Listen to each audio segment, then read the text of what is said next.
Hello বন্ধুরা, আমি মিতা আবারও একটা নতুন রেসিপি দেখার জন্য আপনাদের সবাইকে স্বাগত জানাই।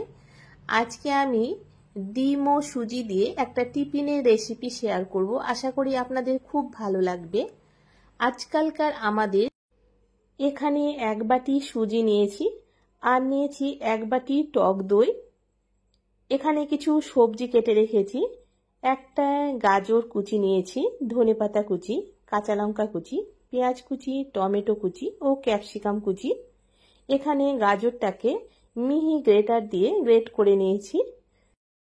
একটা মিক্সিং বলে দই ও সুজি দিয়ে একটা ব্যাটার বানিয়ে নেব। এখানে দই ও সুজি সমান সমান নিয়েছি। আপনারা যে জায়গাতে করে সুজি নেবেন ঠিক সেই জায়গাতে করে দইটা নেবেন, তাহলে ব্যাটারটা একদম পারফেক্ট হবে। এখানে টক দই ব্যবহার করেছি। স্বাদ মতো এখানে আমি 1.5 চামচ চিনি দিলাম। আপনারা মিষ্টিটা নিজেদের পছন্দ মতো দেবেন। 1/2 চামচ লবণ দিলাম।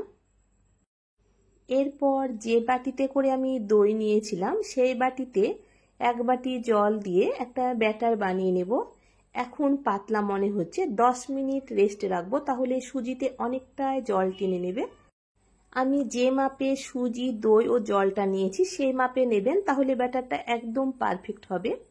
একটা বাটিতে আমি 3টে ডিম নিলাম।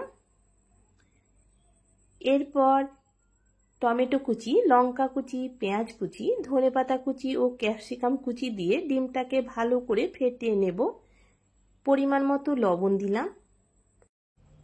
এখানে ক্যাপসিকাম ও টমেটো একদম ছোট ছোট করে কেটে নেবেন।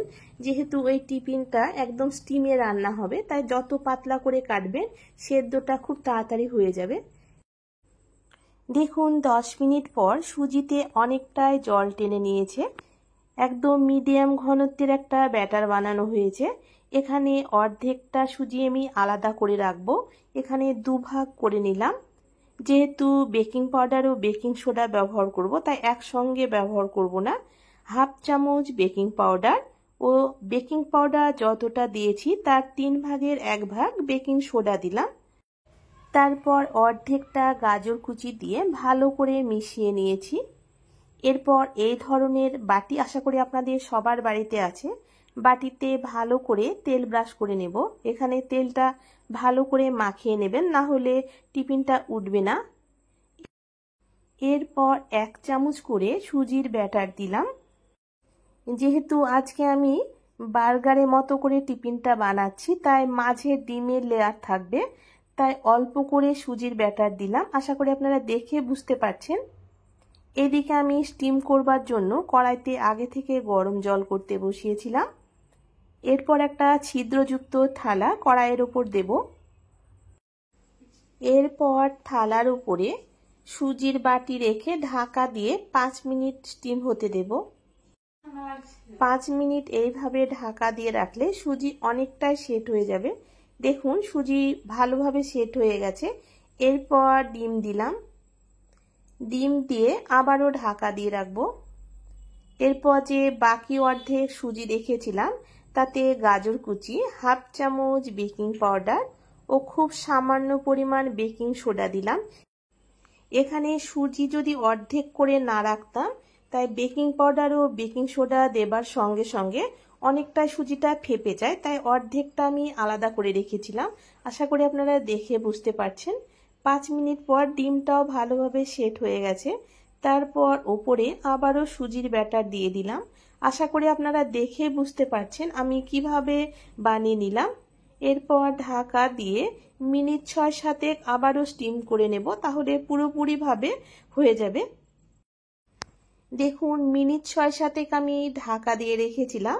এরপর একটা টুথপিক দিয়ে দেখে নেব। দেখুন প্রত্যেকটা বাটি এইভাবে চেক করে নিলাম। টুথপিকের গায়ে যদি কোনো ব্যাটার না লেগে থাকে তাহলে বুঝবেন যে একদম পারফেক্টভাবে স্টিম হয়ে গেছে। এরপর নামিয়ে নিয়ে পুরোপুরি ঠান্ডা হবার পর আপনাদেরকে দেখাচ্ছি। এখন বাড়িতে সবার একটা সমস্যা, বাচ্চারা সবজি খেতে চায় না। এইভাবে বাচ্চাদেরকে একবার বার্গারের মতো করে বানিয়ে দেন, তাহলে তারা খুব মজা করে খাবে। আর বাচ্চারা সবসময় একটু নিত্য নতুন খাবার খেতে পছন্দ করে। আশা করি আমার আজকের রেসিপি আপনাদের খুব ভালো লাগবে। দেখুন ঠান্ডা হবার পর একটা ছুরি দিয়ে এইভাবে চারিধারটা ছাড়িয়ে নিলে বাটি থেকে খুব সুন্দরভাবে বেরিয়ে যাবে। আপনারা ছুরি কিংবা চামচ দিয়ে এইভাবে বাটির চারিধারটা ছাড়িয়ে নিলে খুব সুন্দরভাবে বের হয়ে যাবে। আর দেখুন কতটা নরম হয়েছে। এরপর আপনাদেরকে একটা কেটে দেখাচ্ছি। যেহেতু এটা তেল ছাড়া বানানো হয়েছে তাই খুব স্বাস্থ্যসম্মত এবং খুব সুস্বাদু হয়। আর ভেতরেও যেহেতু ডিম আছে, বাচ্চারা খুব মজা করে খাবে। শুধু বাচ্চা কেন, বড়রাও খুব মজা করে খাবে। দেখে বুঝতে পারছেন এটা দেখতে যেমন সুন্দর হয়েছিল, খেতেও খুব লোভনীয় হয়েছিল। আশা করি আমার আজকের রেসিপি আপনাদের ভালো লেগেছে। ভালো লাগলে অবশ্যই কমেন্ট করে জানাবেন। আজকের মতো এই পর্যন্ত বন্ধুরা, দেখা হচ্ছে পরবর্তী ভিডিওতে। ততক্ষণে সবাই ভালো থাকবেন, সুস্থ থাকবেন। ধন্যবাদ বন্ধুরা আমার আজকের এই ভিডিওটি দেখার জন্য।